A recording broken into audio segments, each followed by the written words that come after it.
All right, good afternoon. Welcome back here to Trader Minute. Great to have you aboard. Got a couple things to do here for the challenge today. First things first, Bank of America is coming up against its time stop, the auto exit date, and it is the red auto exit date. Now, I know the position's green, but since we trimmed the position, the stock is trading lower by just a little bit. The option trading lower here by just a bit as well. So going to pull Bank of America and call that a trade. So let's come in here. Let's see, $1.78 to $1.80. I'm just going to market order it. And $1.78 is the exit price here for my Bank of America position. And yeah, so that takes us out of Bank of America. Bank of America has been good to us this challenge. Been fairly good to us. We'll go fill in the data here. Let me just make sure the alert is sent out.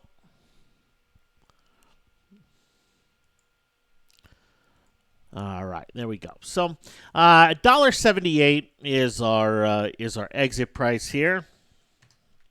12 cents lower than what we could have exited on 3 days ago. So, not too bad. But let's come in here. We'll get everything updated, and then we do have a new trigger on the board, so we'll go out and trade that here in a moment. But here we have Bank of America close on 7:29 p.m. So in all, we made what, $2,300 on the trade. Okay, $2,300 on a $3,100 trade. So not too bad there.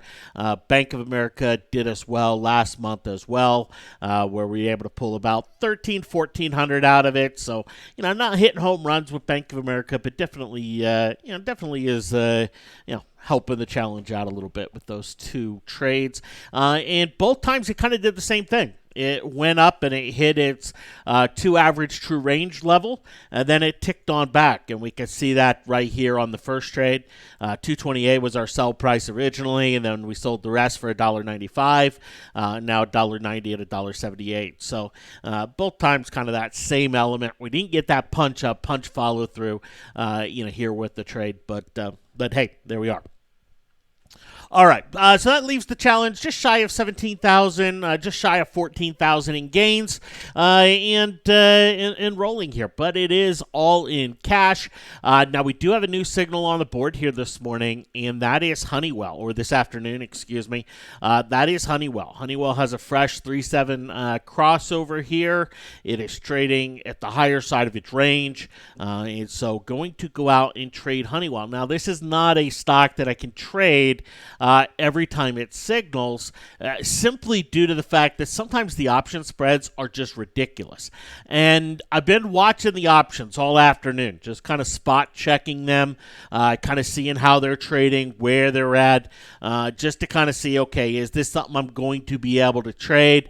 The volumes and open interest on the weeklies are fairly low. I've been watching the 6th of September, the 30th of August, and the 20th of September options. Just to kind of see how they're trading and how they're shifting, as time goes by here. And this is one where, could I go trade one or the other? Yeah, any of them are pretty tradable.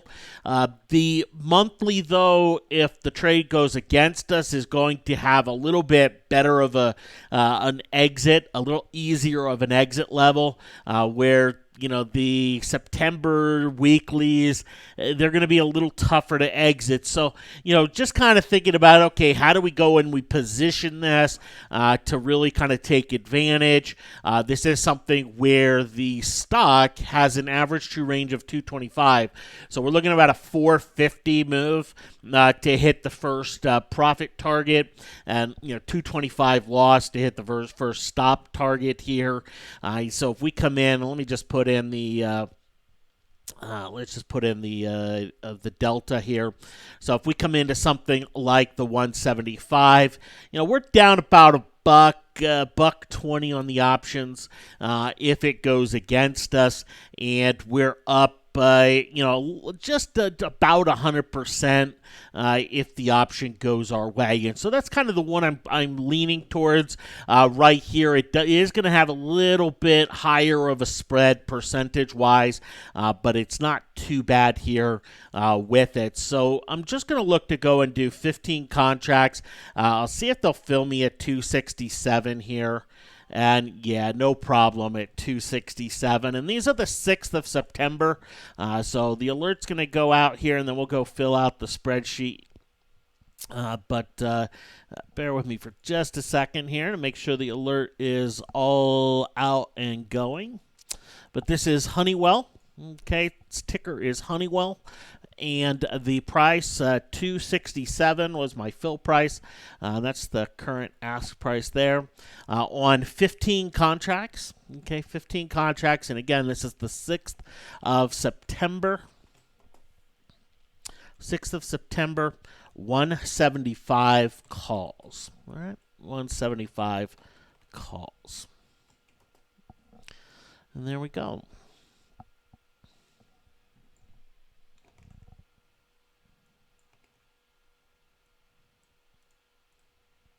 Boom. All right. Out and rolling here with that. Okay, so into some Honeywell and running here. Now let's go get that filled out on the spreadsheet. So we have Honeywell and our date here today, 7:29 p.m. session. Our option, the 6th of September, 175 calls. Let me get this central.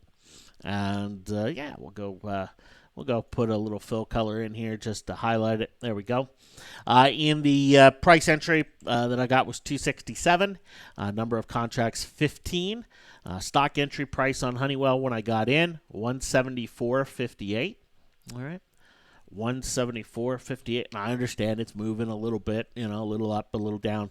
Looks like a little down, but yeah, that should be for better fill prices. 225 is the average true range here on Honeywell. So that's going to give us a stock exit level of 172.33 and a 179.08. 179.08 being the profit level, 172.33 being the stop level there. We'll get the current price filled in. Now this is current price in terms of 15-minute delay from Google. Now our auto exit date is going to be 3 days from today. So that's going to put us at the 1st? Are we in August already? Yeah, that's going to put us at the 1st. So 8/1 p.m. So that'll put us 8/3 p.m. as the auto exit green date there. And there we go. 267. So that's going to tell us 4,000 cash in. So this is the most cash we've put into a trade. I believe Disney came close to it, but this is the most cash we've put into a trade here so far.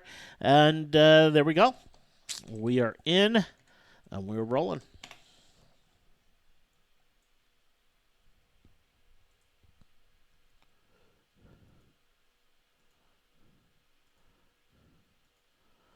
Okay, all filled out. All right, so Honeywell, the only entry trigger, we do have a bunch of crossovers out there, but kind of as I showed them this morning, they're just, there's not a lot in terms of actual signals. Honeywell was the only thing on the board in terms of actual signal, and that is bullish. Now, Honeywell does have something coming up during the life cycle of this trade. I suspect we'll be out of it before this matters, but Honeywell has a dividend up and coming. And the dividend is, 80 cents, somewhere around there? Here, let's pull it up. I'm just going to go to dividend.com. Great spot to find it real quick, real easy. You can see it on your broker as well. But they have an 82-cent dividend coming on the 15th of August. Okay, so what does that mean? Well, that means that if we're buying an option that is like the one we bought that's past the 15th of August, well, the dividend's already priced in. So it's really 80 cents or 82 cents in this case further or out of the money than what we ultimately bought here. But we bought pretty much an at the money strike with this, and that 82 cents, it's already priced in. It's not going to matter for it. There are a lot of theories when it comes down to trading around dividends and everything else, and we've held dividend stocks here so far in the challenge, and it just doesn't really affect things. But some people think, oh well, people buy the stock ahead of the dividend and then they sell it when the dividend's released.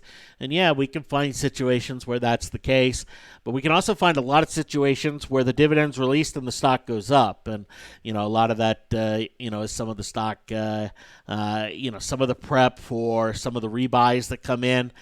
For a lot of people take those dividends and they reinvest them, and so there's some kind of buying that comes in, or buying that comes in ahead of that anticipated kind of buy-in. So there's not a lot of data to suggest that, hey, a stock's going to do one thing or the other based on the dividend. But anyway, the challenge does not take the dividend into account in any way, shape, or form. And just simply because there is no real statistical advantage in doing so. All right, so that's the challenge. Exit Bank of America, enter Honeywell, and that leaves us with plenty of cash here. We still have, almost $10,000 in cash available to put into play on the next trigger or triggers, and we'll look to do that as soon as it happens. And now, I mentioned this morning, this week is a jam-packed week in terms of data, in terms of earnings. We have the Fed on Wednesday, and I understand everybody and their dog is out there making predictions about what's going to happen and all of that kind of stuff. And you know me, I'm not going to sit there and try to predict something that I don't find to be predictable. I can look and we can see how the market's leaning or slanted and understand, okay, which way is it? Which way could it get caught off guard, and that'll likely be the bigger move. But, as things said, I don't look and go, wow, there's an overwhelming advantage one way or the other. So until the metrics move, I won't really comment too much on it. But, we have Apple earnings here Tuesday, AMD, Baidu. We have a lot of big earnings. Under Armour, which is on the challenge watch list. And then we're going to have the jobs report here on Friday. So just a ton of stuff to hit the markets. And, one of those where bears are going to say, yep, all this data information is just going to prove that things are really bad out there.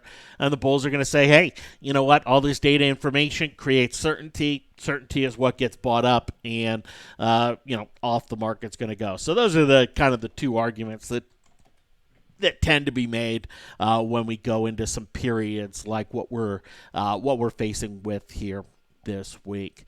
But in terms of the challenge doesn't take any of this into account. Right? It hasn't done it, so far. It's not going to do it going forward. It is still very mechanical in terms of how it's looking at things, and uses the ATR method, the stop strategy with the ATR method, to protect from some of the nasty that can happen out there, and to maximize or try to put the probabilities in our favor for the best result of the trade. I know it doesn't maximize, doesn't hit the tops, and I know many that's not acceptable, but it's okay. We'll keep grinding along without hitting tops, and we'll do just fine. Thanks for hopping on. Have yourselves a fantastic day. I'll be back on with you here tomorrow morning, and we'll talk to you then. Take care.